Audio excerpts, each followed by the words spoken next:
Buonasera a tutti, good evening. My name is Corrado Paina. I'm the Executive Director of the Italian Chamber of Commerce of Ontario, Canada, aka ECO Canada. Welcome and thank you for joining us today for the fourth webinar organized by ECO Embassy of Italy to Canada, Consulate General of Italy in Toronto, Italian Trade Agency, Istituto Italiano di Cultura in Toronto, and Italian National Tourist Board. Tonight, we'll talk about deafness and balance, as well as their associated disorders. Hearing loss and balance disorders occur in people of all ages. Inner ear disorders are mainly due to the loss of sensory cells that capture sound and movement, infection, drugs, genetic mutation, noise, exposure, or aging cause sensory cell loss. This cell loss is irreversible due to the absence of regeneration and the lack of effective therapy. Before introducing today's speaker, I want to take a moment to thank Sistema Italia for the continued support to ECO Canada's initiatives. It is my pleasure to welcome now the director of Istituto Italiano di Cultura in Toronto, Veronica Manson. Good evening, Veronica, and thank you for being here with us and for supporting this project. Thank Please, you, the floor Corrado. is yours. Thank you. Thank you. Thank you, Corrado. Well, on behalf of the Istituto Italiano di Cultura in Toronto, I would like to thank the Italian Chamber of Commerce of Ontario and its director, Corrado Paina, for organizing this virtual seminar on deaf and balance disorders, and for inviting Dr. Emilia Luca. Now, beyond its rich cultural heritage, Italy is at the frontier of many crucial medical advancements, as well as developments in the field of technology applied to the medical sciences. Now, the Italian Ministry of Foreign Affairs celebrates the contribution of Italian scientists by organizing every year the International Day of Italian Research. And this celebration, very aptly, is organized on April 15, the birthday of Leonardo da Vinci. Now, for the last International Day of Italian Research, Dr. Barbara Gallavotti, one of Italy's most prominent biologists, was appointed spokesperson for the event. And I would like to share with you right now some of the statistical data that she quoted in that occasion. The total number of Italian researchers abroad is about 30,000. Italian scientists are present in all 5 continents and are continuously leaving their mark in research centers, universities, hospitals, institutions, and companies where they work. Now, research, by its own nature, is and must be international. Recent history, and this pandemic has been a specific testament to that, has demonstrated that science can advance thanks to great international collaborations. And Italian researchers are essential participants of this transnational scientific team, both in Italy and in the host country, in this case Canada, and the international scientific community at large. Having said that, the Istituto Italiano di Cultura is very, very proud to support this last lecture of series of Italy and Science organized by ICCO and the Association of Italian Researchers in Canada. Thank you very much and enjoy the presentation. Thank you very much, Veronica. Back to our today's webinar, please allow me to welcome our guest. Dr. Emilia Luca is a research associate at Sunnybrook Research Institute, Toronto, Canada. Dr. Luca holds a PhD from the Catholic University of the Sacred Heart of Rome. And now I leave the floor to Dr. Gilda Stefanelli, Research Associate at University of Toronto, Mississauga, founder of the Concetta Stefanelli Foundation. Good evening, everyone. I'm Dr. Gilda Stefanelli, co-founder of Aire Ricerca Toronto chapter.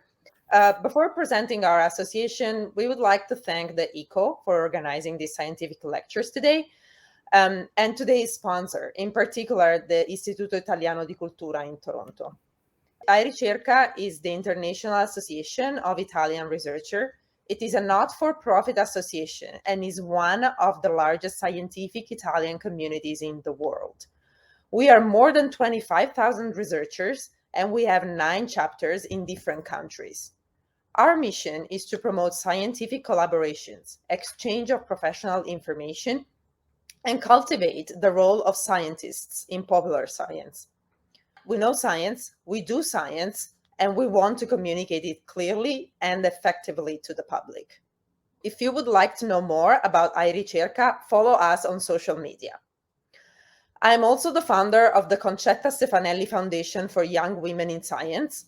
The purpose of this nonprofit organization is to provide support for women working and studying in STEM fields. We have partnerships with the School of Physics and Technology in Krakow and the University of Toronto, Mississauga.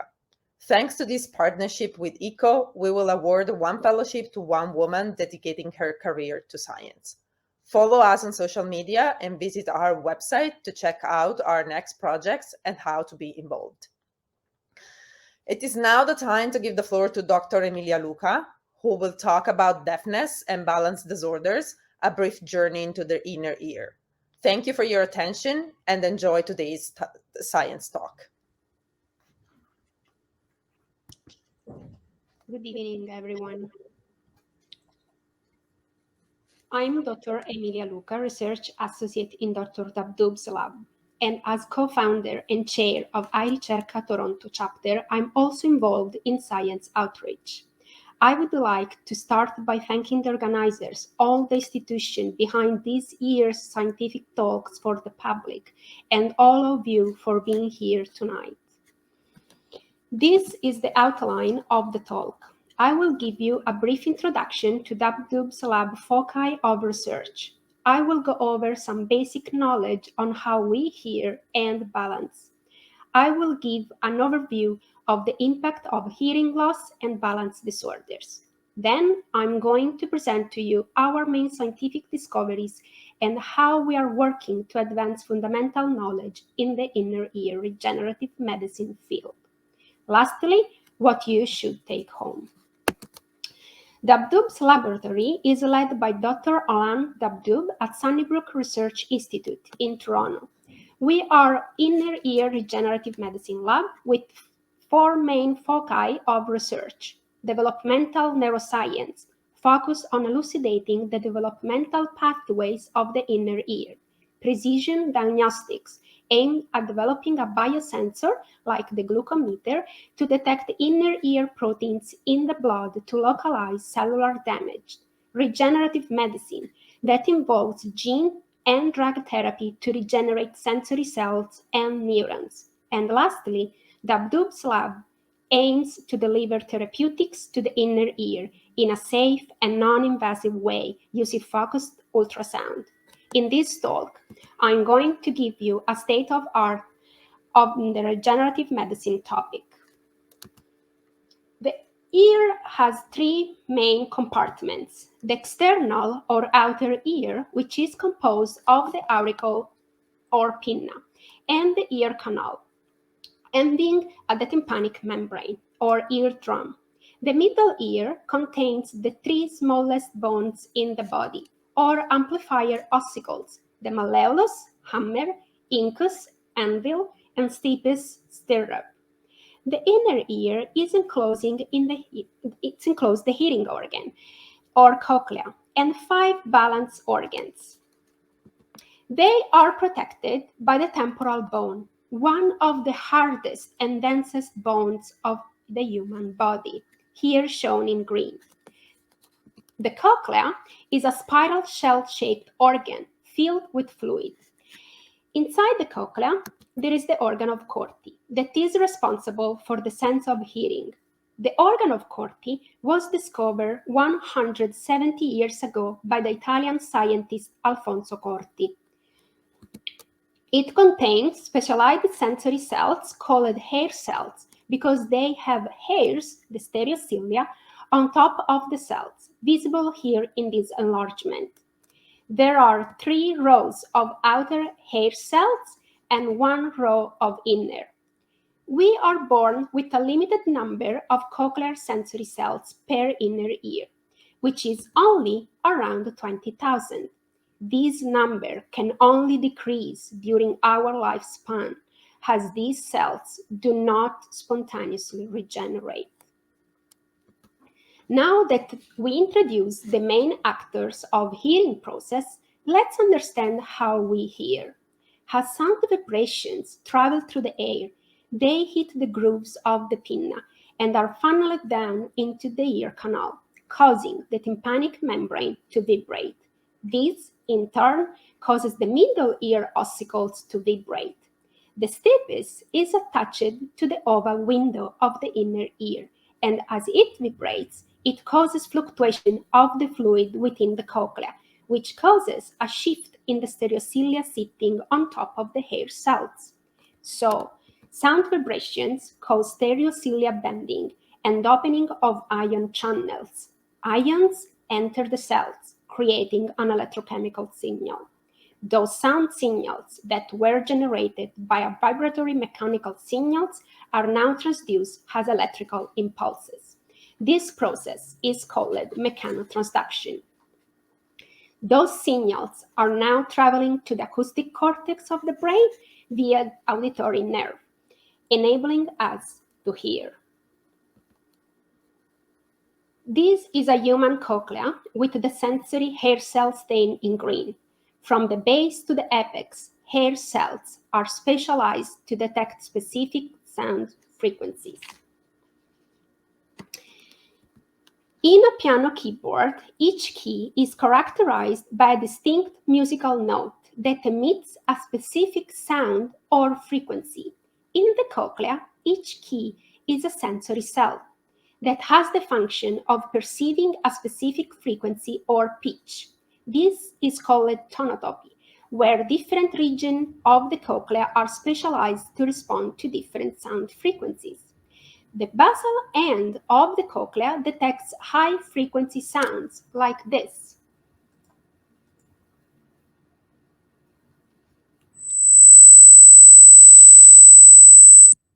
While low frequencies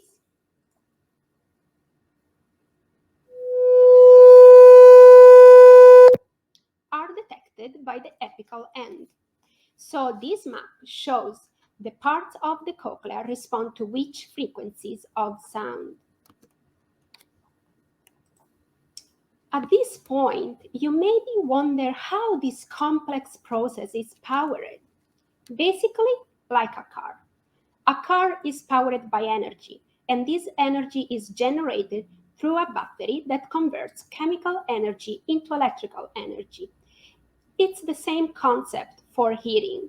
The inner ear is a battery-powered machine that operates through the delicate balance of electrical gradients that are maintained at the optimal level for hearing to occur. And this battery in the inner ear is called stria vascularis. The stria is a highly vascularized tissue that produces an anion-rich fluid that is necessary to maintain inner ear homeostasis. This schematic is a transverse or top-down cross-section of the cochlea. If the battery of an electric car doesn't work or has a failure, the car presents issues. The same happens in the cochlea. If the stria degenerates, the sensory cells cannot function properly anymore, causing hearing loss.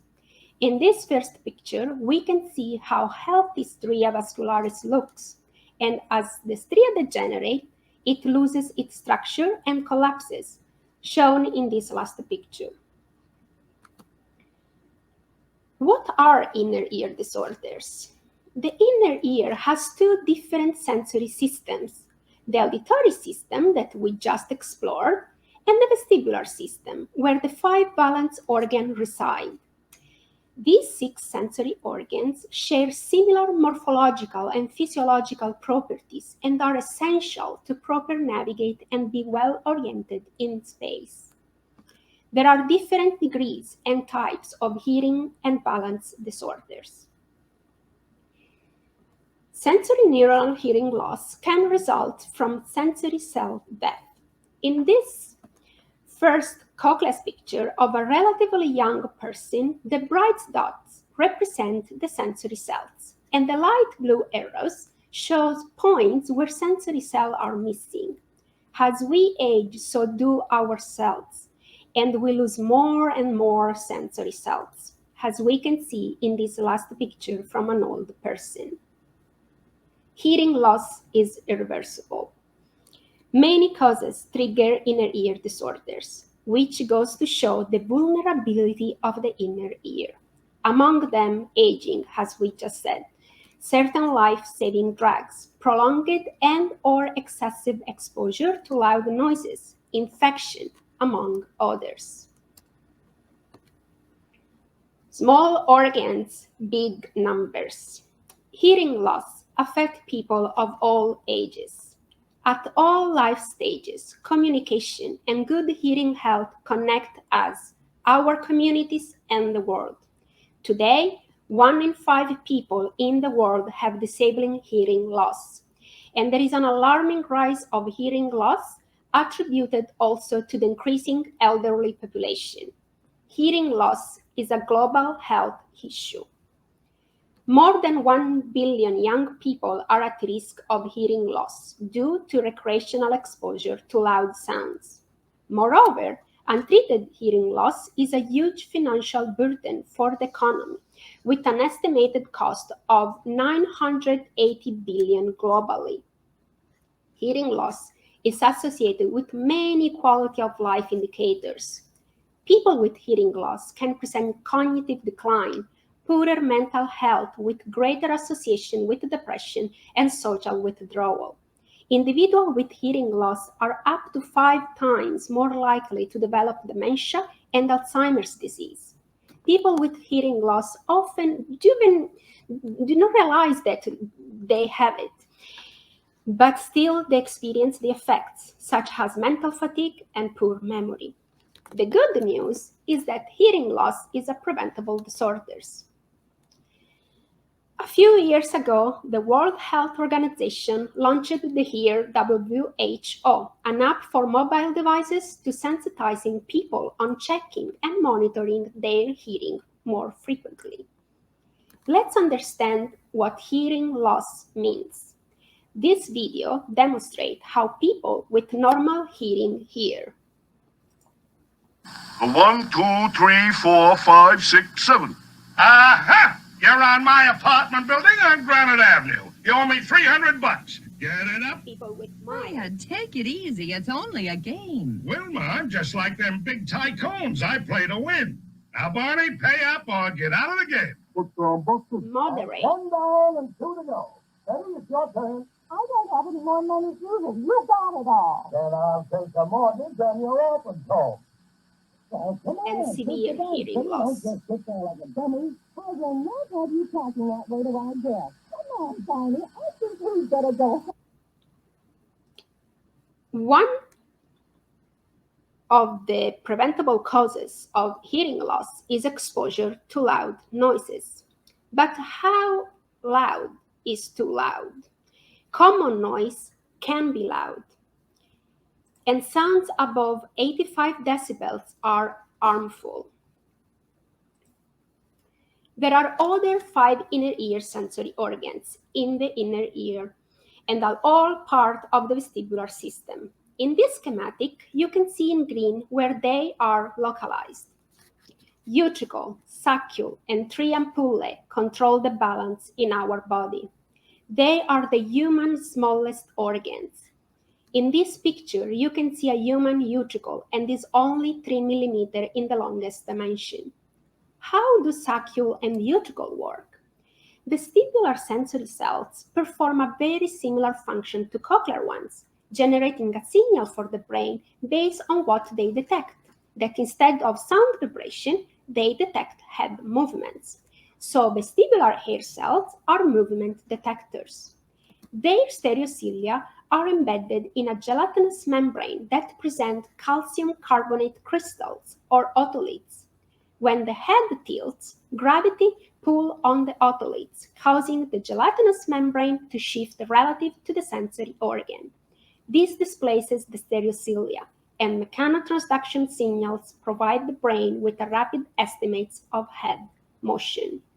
In particular, the utricle is responsible for linear acceleration and head tilt in the horizontal plane, and the saccule in the vertical plane. The three ampullae provide the brain with information on rotational movements. So if we have vertigo, it is likely the inner ear. To synthesize the power of our magic body control, the balance organs, I'm going to show you a well-done ad. No matter what movements are presented to the body of the chickens, the balance organs control the head stability, which remain in place. Upside down, boy, you turn me inside out and round. I said upside down, you're turning me, you're giving love instinctively. Round and round, you're turning me.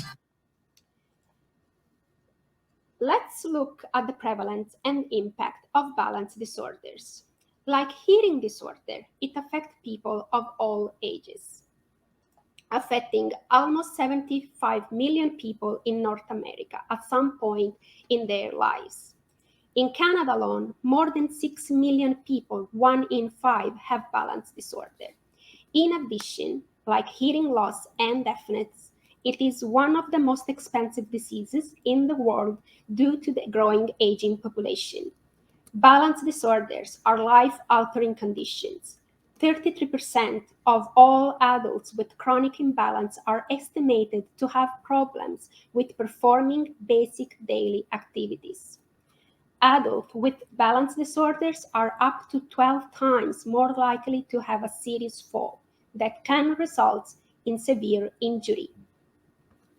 Over 50,000 Canadians have brain injuries each year due to dizziness and fall-related accidents. In conclusion, balance disorders pose a great burden on the quality of life. Currently, there are no approved drugs or therapies that treat inner ear disorders or restore hearing and balance. Here is a list of some of the ongoing clinical trials for hearing loss and balance disorders. During the last few years, there has been a race to develop therapies to target different causes and use different approaches to treat these disorders. However, as we all know, clinical trials have a high rate of failure, with less than 40% of all drug development programs being eventually approved. As a result, we need a translational system that would help further validate therapeutic strategies directly in human sensory cells before commencing these laborious, time and resource-consuming clinical trials. Currently, there are only a few options to manage inner ear disorders. For hearing loss, assistive devices are depending on the type and severity of the hearing loss. There are hearing aids, bone conduction hearing devices, assistive device listening devices, and cochlear implants. Cochlear implants are implanted through a surgical procedure and use electrical current to stimulate auditory nerve fibers. Even though there is a clear positive trend in the quality of life since the advent of these devices, there are some disadvantages associated with them. Hearing aids increase audibility since they amplify sounds, but do not resolve the underlying problem of damaged sensory cells. Plus, there is also a financial cost to assistive devices. Regarding balance disorders, currently there are no assistive devices available. Treatment varies depending on the causes of the inner disorders, and sometimes balance disorders can be remediated by treating the underlying disease. For those that cannot be treated, patients are referred to vestibular rehab to improve balance. For many cases, this balance disorder persists nonetheless. As a result, there is a need to develop practical and durable options for treating both hearing loss and balance disorders to further improve the quality of life for these people. Before showing you some of our results, I would like to give you an overview of the main technique that we used. I hope some of you like art. Georges Seurat was a famous French painter, and here there is the painting that better represents his art. He was a revolutionary artist and father of dot art or pointillism, and today is his 162nd birthday. This little fuchsia square contains roughly 1,100 dots of paint, and the entire canvas contains more than 2 million of paint dots. So, if we focus on each dot, we just see colored dots, but when we zoom out, we can understand the complexity of this painting. Single-cell RNA sequencing technology is like dot art. Imagine that each dot is now a cell, and all together these different cells form an heterogeneous tissue, let's say a tissue canvas. We choose single-cell technology to answer our biological questions because it allowed us to identify which cells are present in the tissue and what is their state. Imagine a state like a different color of paint. We were able to classify all the dots or cells in our case present in the human utricle. Think of Seurat and the pointillist movement. From an endless number of data points, a global picture emerges. This is exactly our case. To study the complexity of the utricle, we use single-cell RNA sequencing to find out which cell types are present and what are their different color of paint, so their distinct gene expression profiles.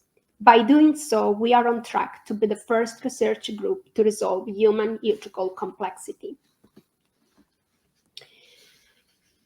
In a human utricle sample, in addition to the two types of sensory cells, hair cell type 1 and type 2, and non-sensory cells, we found different subtypes of non-sensory supporting cells and transitional epithelial cells. This is important because non-sensory cells can be targeted for regeneration since they survive after damage. Each cell population presents specific marker genes that we are currently validating. Once we classify the cell types present in the sensory tissue, we will decipher and target the regenerative pathways in these cells to restore balance function. By doing so, we will be ready to translate rapid advances in balance science to meet the urgent needs of hundreds of millions of people worldwide. One of our solutions to address this is to develop human inner ear organoids from sensory organs. Organoids are groups of primary cells or 3D cultures that resemble organs in many ways, with some limitations. Overall, organoids are relatively more accessible than inner ear organs encased within a skull, and from one single tissue, we can generate many of them. This will be a big step towards translation, from the basic benchtop research to the clinical population.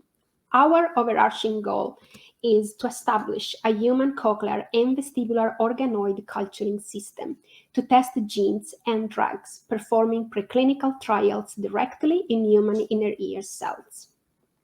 This will lead us to develop and validate therapeutic strategies for inner ear disorders before initiating costly and lengthy clinical trials that may fail. We are developing a tool that allows for a smooth clinical translation of inner ear therapies. Overall, the significance of this system is to deliver a medium to high throughput screening platform that will facilitate drug testing and gene therapy study directly in human inner ear cell. As I mentioned before, this will enable us to perform clinical trial in a dish and further bridge the gap between benchtop research to clinical application by facilitating different action, such as accelerate the selection of the right compounds and the right dose to use on patients, to test treatments close to being validated, reduce the long timeline from drug discovery and preclinical testing from the standard 4 to 5 years to an estimated 1 to 2 years, and reduce the risk and cost associated with performing clinical trials.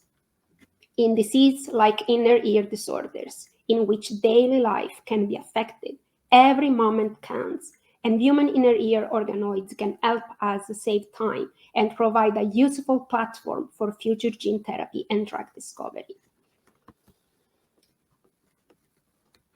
We are at the end of our brief journey into the inner ear. I hope from now on you will take care of your inner ear organs, protect, check, and care about your hearing and other inner ear disorders. We are using human tissue models to determine the effectiveness of gene therapy and drugs, accelerating discovery and reducing the cost of doing clinical trials. Our vision is to build a translational medicine platform to treat hearing and balance disorders, launching a new era of inner ear regenerative medicine. I would like to conclude by thanking the people that contributed to the success of this project. Dr. Dabdoub for his constant support, all lab members, the sample donors, our collaborators, the funding agencies, and you for listening. I'm happy to take any question. Thank you.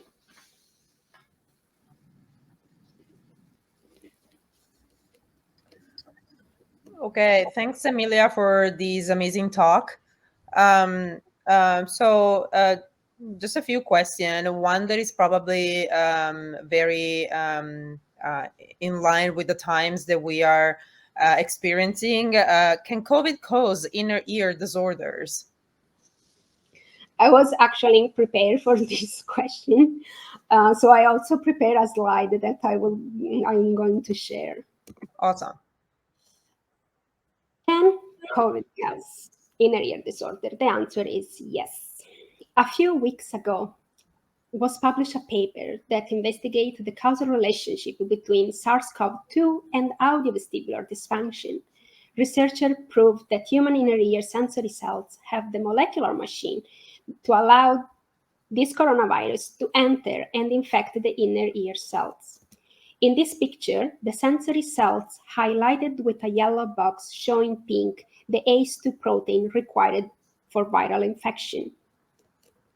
Their findings suggest that inner ear infection triggered by SARS-CoV-2 may underlie COVID-19 associated problems with hearing and balance.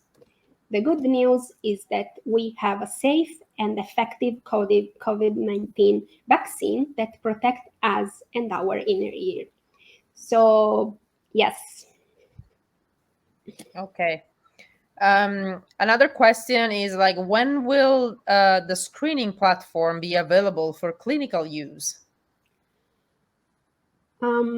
Until today, we were able to culture human inner ear organoids for up to 2 weeks and produce them in a great quantity. To run experiment from one sample, we are getting a full 96 well culture plate. So with this outcome, we can already test more than one drug at different concentration. For example, we are already started to do some experiments, and we are only at the beginning of scaling up our organoid system. The projected timeline for their use as a medium to high throughput screening platform is between 1 to 2 years. Okay, great. There is one last question is like, what can employers do to protect employees from loud sound exposure? A couple of things for sure. The most important, in my opinion, is training people that work in manufacturing, construction, and about the risk associated to hearing loss. So you can run a training session about risk of developing dementia or social isolation, and the consequences that there are. So second will be enforcement, because ultimately it is in the company's best interest to enforce the use of hearing protection to avoid workplace compensation that later can be asked. According to the National Institute for Occupational Safety and Health, each year approximately 22 million of US workers are exposed to hazardous noise level while they are at work. Hearing loss disability also results in an estimated 200 million in workers' compensation payments each year. So all told, that makes hearing loss one of the most common work-related illness in the US and other many countries as well, included Canada. Now more and more companies are investing in hearing protectors for their employees, since noise protection in the workplace is fundamental and it is guaranteed by law. Furthermore, for offices, there are lots of good sound deadening materials that are inexpensive and can help reduce the ambient noise, such as curtains and wall panels, because even noise in the office can exceed the safe levels of sound sometimes. Okay, thanks, Emilia. If anyone has any other question, they can you can directly contact Dr. Luca. Now I think the time is up. I leave the floor to Emilia again. Thank you. Thank you, Dr. Stefanelli. I will just introduce Daniel, that it's our medical student, and he will present you a great initiative at U of T that it's called Kids to Hear. Daniel, the floor is for you. Thank you, Emilia, and thank you for that lovely talk. So good evening, everyone. My name is Daniel Nurinejad. I'm a medical student at U of T. I'm also a research assistant at Dabdoob Lab under Dr. Lucas and Dr. Dabdoob's supervision. And I'm the previous co-leader for the Kids to Hear program. So Emilia discussed the biological solutions to hearing loss, and now I will discuss a secondary preventative measure to hearing loss in children. And this is just as important as the biological solutions, because failure to identify children with congenital or acquired hearing loss can result in lifelong consequences, such as deficits in speech and language acquisition, poor academic performance, poor cognition, and other poor consequences. So as a result, identifying hearing deficits at a young age can help prevent or reduce many of these adverse consequences by allowing for early rehabilitation. So Kids to Hear is one of the ways that we can identify these hearing deficits in children. So it's a free hearing screening program offered at our elementary schools. And it's a community club at U of T Medical School where medical students, composed mostly of first year and second year medical students, they check the hearing health of elementary school children and inner city school students that live in lower socioeconomic areas and areas that include a large portion of children that recently immigrated to Canada. So we're medical student volunteers that are trained by Sick Kids staff, and we're trained in using the otoscope and the audiometer. And so you can see in the images on the right, the otoscope is the instrument to look inside the ear, and the audiometer measures your hearing. So we're trained by the audiology and ENT staff at Sick Kids Hospital. And we go to these schools and perform these tests under the supervision of an ENT resident. And if we detect any abnormal findings, so reduced hearing at a certain frequency or ear infection or ear wax occluded ear canal, we then refer them to either Sick Kids Hospital or their local family physician. So it's been running for several years now, but due to COVID, the club activities have been placed on hold. And at the moment, the current club members are working hard to bringing this program back to the community programs. So just wanted to thank the group for inviting me to discuss this initiative. Thank you. Thank you, Daniel, for this nice presentation on this great Kids to Ear initiative. I'm now giving the floor to Corrado Paina, and I hope you enjoyed tonight's talk. Bye. Thank you very much, Emilia. Thank you. Thank you. I want to thank all of you, really.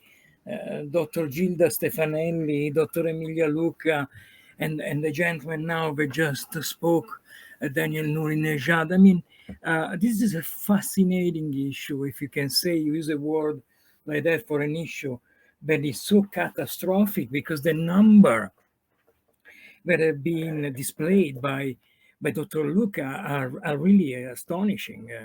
I couldn't imagine a million people are affected by hearing loss or disorder of the hearing imbalance. Incredible. And we all know the consequences that this disease have also on the social life. I really see, as a personal experience, my father-in-law that is getting deaf, and all the issue of solitude and desolation and marginalization that come with the issue, with the health issue. So I really thank you for this outstanding presentation, excellent presentation, really. And I think that this is substantially what we want to do when we work with the Italian Cultural Institute and with IRI. We really want to not vulgarize issues, but make sure that a wider portion of the audience, of the public, can be exposed, can approach these issues that are extremely important, incredible. I would have never thought about, the connection between COVID and hearing loss. Incredible. We never stop learning. Thank you very much. Allow me to thank not just the people that tonight made this event interesting and exciting and thrilling. I want to thank Veronica Manson from the Italian Cultural Institute and the Sistema Italia for their continuous support. And also I want to thank the people that made possible this event. They organized it. Mary, Ilaria, Monica, thank you very much for your hard work. And I want to thank the audience, and just spend really few seconds to say, stay tuned. The ICO Canada wants always to bring the hottest issues, obviously issues that not just affect the business community, but the community. We're very interested in the connection between business, science, culture. Everything becomes an incredible element of learning and sharing. Thank you very much to all of you, and have a great evening.